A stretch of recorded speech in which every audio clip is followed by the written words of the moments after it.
problem with the 2024 Men's USA Olympic team. I'm Tony.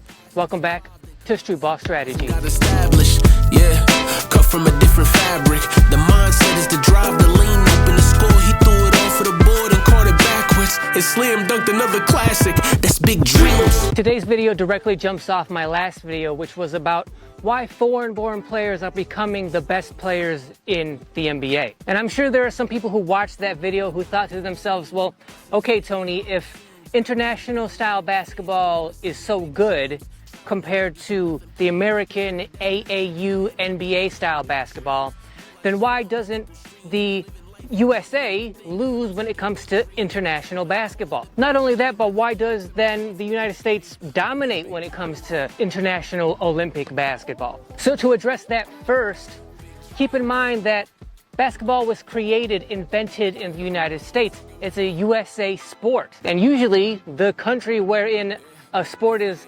invented and created, that country is the best at that sport. Why do you think Canada is so great at hockey? The two biggest pillars for what make the best basketball player are height, like how tall you are, because despite whether it be American or international style basketball, the rim is always 10 feet high. So the taller you are, the better basketball player you're probably going to be. But way more important than that is athleticism. The more athleticism a tall person has, the more apt they are to be better at basketball. In the United States, we have height and athleticism in spades. Not only are we taller than most countries, but we have way more athleticism than any other country. So by default, the United States should always dominate at basketball because of that. But there are factors as to why it can start closing that gap towards us, and why I believe that they're definitely headed in that direction. So let's talk about the problem with the USA men's Olympic basketball team and how it's only going to get worse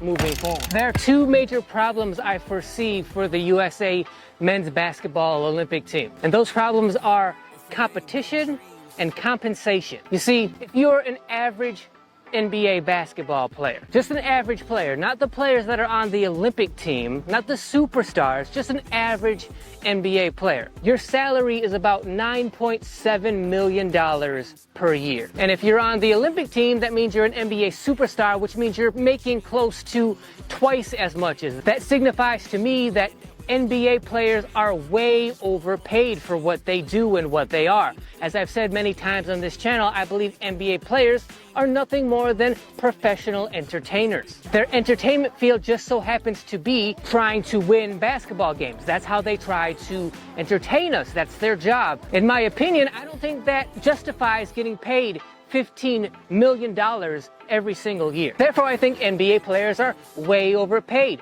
When you're way overpaid to do your job, the probability for you to become complacent goes way up. And the more complacent you are, the more likely it is for you to become lazy. And the more lazy you are, the less likely it is for you to actually care and thus actually compete. Getting overpaid makes you comfortable. Being comfortable means, why should you care? Why should you try? Why should you compete? In comparison to that, if you play professional basketball overseas, for instance in China, if you're the very best player in China, maybe you make $3 million every year. But in the rest of the Eastern world, in Europe, if you play professional basketball, you make anywhere between $50,000 to $500,000 every year. Which means if you play professional basketball overseas, you probably have to have an additional job in the off season when it comes to playing professional basketball. You can't just play professional basketball and that be your one and only job throughout the entire year, because it just doesn't pay enough. It's the same kind of way it was here in the 60s and 70s. You couldn't just play professional basketball. Professional basketball didn't pay enough money for you to only do that year round. But yet and still, the highest level of professional basketball played overseas, those players still come back and play professional basketball year after year, even though it's not necessarily making them rich. What that signifies to me is the reason they're playing basketball is not so that they get rich like here in America. In the United States, professional basketball, the NBA has gotten to the point where people think of it as like, I want to be in the NBA. Why? Well, because I want to get super uber rich and I want to be social media famous. But overseas, you're not gonna get super duper rich. So why would you come back and play professional basketball every season if you're not gonna be super rich? Well, the reason for that is overseas, they actually still have a passion, a love, a hunger for basketball. They love the game, they love the sport, they love the competition, they have a passion for it. They don't need to get super rich, they just want to play the game against the best competition they can. And when you combine the USA's possible laziness and complacency against the foreign players' probable hunger and passion for the game, if you get the right situation, now you're begging for the perfect storm, wherein the United States could start losing international basketball. I can speak to the mentality of overseas players a little bit because I did play ball overseas in the mid-90s. And they love basketball over there. They're crazy about it. Like, they love the game, they love the sport, but part of it is also they love to sort of mimic what they see on TV when it comes to watching the NBA. And as far as like the interest internationally, globally in basketball, it really didn't blow up internationally until the '92 Dream Team. After those Barcelona Olympics, that's when countries around the world really started to take basketball seriously and really wanted to compete for basketball supremacy on the Olympic level. So if you think about it that way, it's really only been about 30 years since other countries around the world have been taking basketball seriously. 30 years isn't that long of a time. It's just like 2 generations of players that have gone by for international players to really try to hone in their basketball systems. That's another reason why international players still have a big gap when it comes between how they play basketball and how we play basketball. But also take this into consideration. If you play international basketball and you're trying as hard as you possibly can to make your national team so that you have a chance to go to the Olympics, so that you could maybe play the United States players, the NBA players that you watch and revere so much, don't you think those players take the game, take their careers ultra super seriously? And it's not for the money, it's not for the fame, it's just so that you can have that competition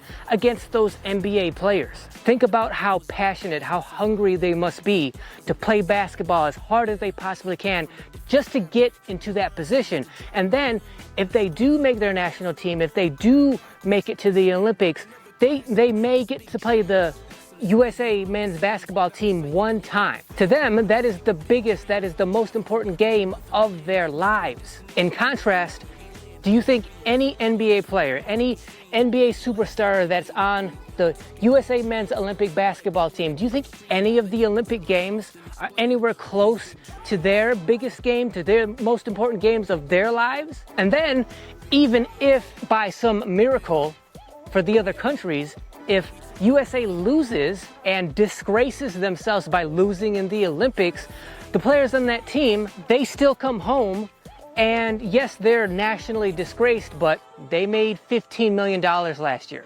They're gonna make $15 million this year. And a year from now, they're gonna make at least $15 million.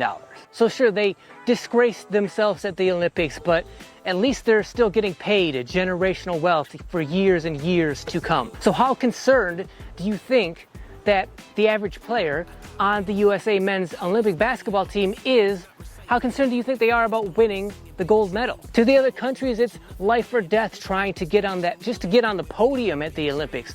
To us, it's like, if we don't blow out every team by 30 points, then we've kind of disappointed ourselves. You put that USA sort of arrogance and complacency together with the foreign country sort of hunger and passion just to get on the podium, you're asking for trouble the lazier and lazier the NBA players become. Now, do I expect the USA team to lose in these 2024 Olympics?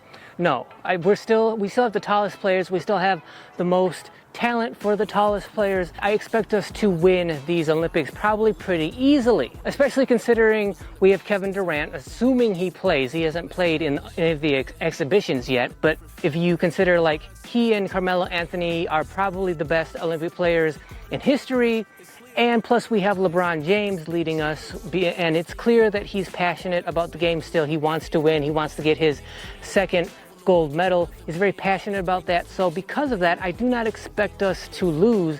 However, if we do lose at some point, I really won't be all that surprised. And especially going forwards into the 2028 Olympics, there's not going to be a Durant, there's not going to be a LeBron James. What's going to happen then? And then the other countries are going to be even better then, and the NBA players are going to be even more paid come 2028. So now we're definitely headed in that direction where if the USA starts to lose in international basketball on the Olympic level in 2028 and going forward, I will not be surprised at all. So I want to thank you guys for watching. If you liked this video, if you found it insightful at all, if you found any kind of interesting points in this video, then please subscribe to the channel. And comment down below and let me know what you think about how the USA men's team is going to do in the 2024 Olympics. But before you comment, make sure you hit that thanks button down below, because not only does your comments get highlighted every time you hit that thanks button, making them stand out from any other comment, but it also directly supports the channel when you hit that button. Anybody that does hit that thanks button, know I genuinely appreciate it. And as always, like, share, comment, like I said. Make sure you hit that notification bell so you're notified whenever any video goes live on this channel. And until then, see you guys next week. I got big dreams, busting the stadium out the seams, not reciting the lyric, the fans doing the singing. Big dreams, travel no luggage and nothing planned, mystery destination we land.